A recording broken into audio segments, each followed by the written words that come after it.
alors qu'on n'avait pas la balle, alors qu'il ne se passait rien. On attendait simplement la réception de cette balle. L'arbitre l'a vu d'ailleurs. Ah, ce n'est pas un très joli geste. Il faut le mettre à l'actif de Tracy ou au passif plutôt. Attention là, s'il passe. Attention s'il passe. Et c'est le but. Brady est passé. Les Français se sont un peu arrêtés, ont cru hors-jeu. Brady a continué. L'arbitre officie de continuer. Ici, c'est une explosion dans le stade. Il faut dire que c'est vraiment le but que l'on n'attendait pas.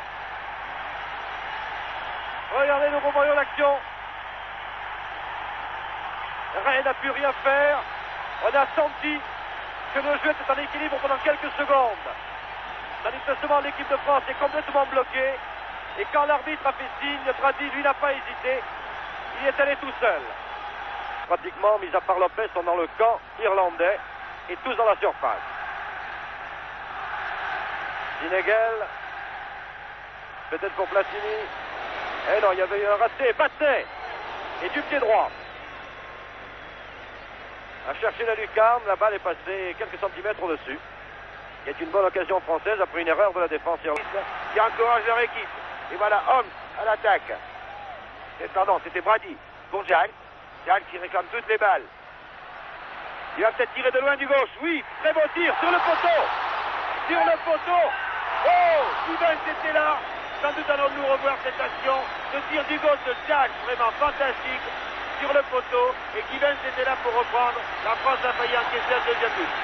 Et oui, c'est la barre qui nous sauve là, parce que au moment où je devais vous dire, d'ailleurs, regardez, on le revoit, on laisse trop Giles seul. Vous voyez la reprise de Givens alors que la barre avait renvoyé. Platini, Rio, Battenet.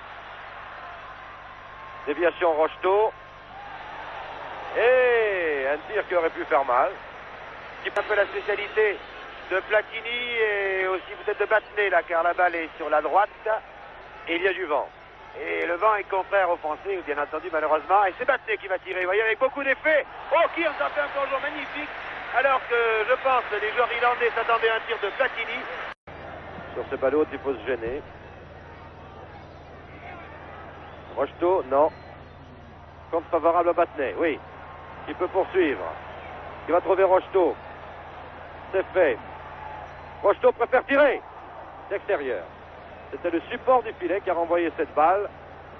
Tentative de Rocheteau, un peu dans son style. Le public crie Ireland, Ireland, Irlande. Lopez. Donc balle en avant pour... Oh, un tir. Ah oui, un tir terrible. Mais de la combe d'un peu trop loin. En tout cas, nettement au-dessus des buts gardés par Kearns. Et le chronomètre tourne. Et l'Irlande mène toujours par 1-0. Certes, si les Français sont battus ici à Dublin. Et à nouveau Giles. Oh, c'est bien joué pour Highway en position d'ailier droit. On évite Tussaud.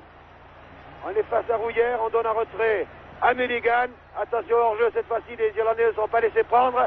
Oh, un tir croisé, trop croisé. Eh bien, dites-nous, cette attaque était très belle de la part des Irlandais qui pratiquent vraiment un très beau football. Moi, je suis conquis par cet arrière Mulligan qui fait exactement chaque fois ce qu'on en attend qu'il fasse.